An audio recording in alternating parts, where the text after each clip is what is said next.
destination dispatch. Lewis Sullivan had his vertical street, but with the way buildings are being designed now and the talk of connectivity between them, is the vertical only elevator ever going to become a thing of the past? Yes, that's what but not in the present form. We'd have to get rid of the counterweights.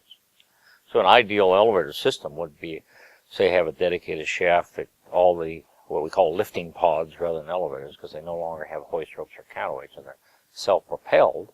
So it's like a Disney, you've ever been on these Disney rides where they load you on, so you're actually on a turntable that's moving as you're loading and unloading. So that would be ideal.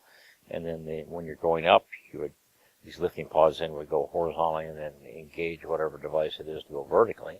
And then they unload and load off track so other lifting pods could go by them. So that's the street that we need. We need at least one up street and one down street. So that's the dream, but obviously nobody's done that yet. But well, I've heard it said that Disney is about the best at people moving anywhere in the world. They probably are. So yeah. are there solutions being looked at as you study transportation design? Yeah. In fact, Otis Elevator Company, which is the world's largest, had developed a system called Odyssey, which was, you would get like on a little minibus, and you would be horizontal, and then it would take you and engage you on what they call a lifting platform, which was a very large freight type elevator, and then it would take you vertically. But it was mainly for these this 100 floors segment we were talking about for the Mile High. So it would take you the 100 floors, and then they would have another run out at the sky lobby, and people could get on or off, and then if they wanted to go to the local floors, they would have to transfer to another set of conventional elevators. But then the same device would come back and engage another lifting pod and go another 100 floors. So theoretically, it was unlimited how far you could go. But the important thing, like Disney, people were sitting down on this bus, so you didn't have to stand up like you do on a conventional elevator. As far as retrofitting, and I'm wondering about buildings like the Kingdom Tower that are going up where you're going to have sky lobbies every so often just out of sheer necessity. We do. Are the shafts for those being built the full length of the building in the event that someday there will be new technology? Or no? Really? No. Because each one is a specific. So the Kingdom Tower is going to have 7 zones of residential, so and they're all stacked on top of each other. The problem you have with, and that was the problem with Frank Lloyd Wright's building, is he had 76 elevators with every single elevator serving every single floor throughout the building, which is, in this enlightened age, we would never do that because it's much better to take people up to the sky lobby and then they get out and transfer to the local cars. So it's like a subway system. We have express subway cars and then local subway cars, what they call local elevators or express elevators. The Kingdom Tower, again, here we go with a kilometer-tall building, so that the building heights are just really all of a sudden growing, and the systems within them. Has there been a lot of innovation to reach those, or has this stuff already been pretty well within our grasp? It's already within our grasp. The only thing we're really doing unique on Kingdom Tower would be the world's first installation of triple-deck elevators. You know what double-deck elevators? 2 cars tied together. Well, this will have 3 cars tied together.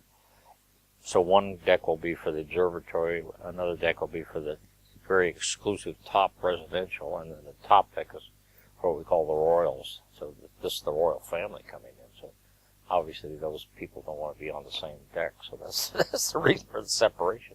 And just lately we've been able to do that. We just had a seminar at the architect's office, Smith Gill in Chicago, and asked the 5 major bidders to come in and explain whether or not they could do triple decks with today's technology. And all 4 out of 5 said they could. And the 5th one said they couldn't, but what they didn't tell us is they had the new machine that they're putting in Shanghai Tower. It'll be the world's fastest elevators, 18 meters per second up.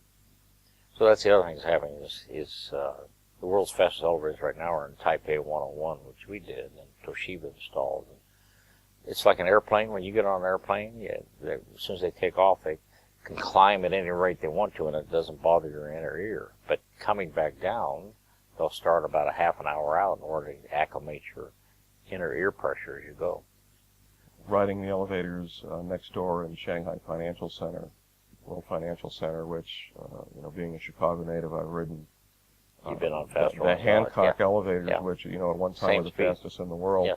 And the difference seems to be that the initial acceleration seems to be almost imperceptible to get here. Yes, Yes, to you're get, absolutely right. to get it moving, and then once there is some inertia, then it starts to pick up. Is that the difference?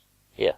Oh, the big difference is what we call the Japanese profile. So that's very perceptive to you, because in the U.S. we always have said we want to feel our elevators accelerate. To feel the floor drop. Yeah, exactly. In fact, Gerald Hines, when he, he's a big developer out of Texas, and he bought the first Fujitec elevators, came to the U.S. and put in these really smooth elevators. So after World War II, the Japanese perception was that we ought to have harmony with nature and no perception of motion. So it's just like your automobiles. They've done a beautiful job in getting very quiet cabs and almost no feeling of motion. I mean, if you ride on the Mitsubishi elevators in Jin Mao, you don't even have an impression that you're moving unless you see something. So after World War II, they set a very low profile. They set about 1 meter per second acceleration.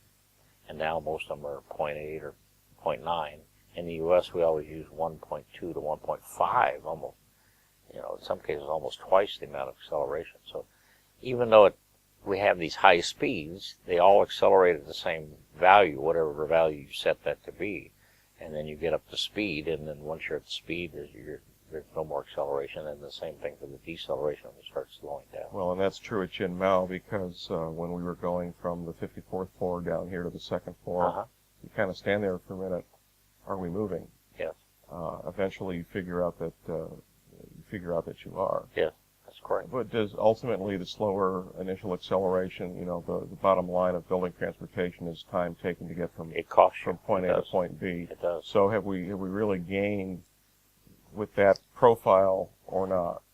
Well, what happened after World War II, obviously we had this mechanical, what we call motion and motor control. And so in those days there were DC motors, and they had line conversion from the DC or the AC coming into the building via motor generator sets, which is still true in John Hancock and Sears, believe it or not.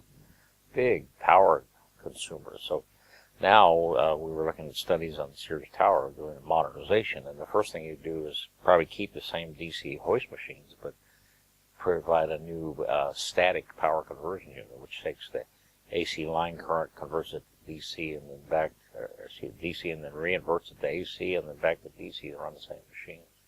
Now in Japan, they never let you reuse a DC machine. You'd have to rip the whole thing out and replace it, but we typically don't do that in the U.S. because you can imagine the downtime and the cost of throwing away a perfectly good DC machine, even though they're not as efficient as the new machines today. But the cost of replacing the machine is probably 50% more if you did a modernization doing that. So we were actually working on the World Trade Center in New York before their demise. It was a 10-year program to replace all the power conversion units, DC motor generator sets, and also put on new controls. So it's going to be a brand new job when it's finished. But unfortunately, it didn't get finished. Well, I want to thank you for coming by, because you can't have super tall buildings unless you have building transportation. Exactly. And it is changing, and there's some interesting things on the horizon. So James Fortune, with Fortune Shepler Consulting in the Denver area, thanks for coming to see us in Shanghai. Yeah, I appreciate it.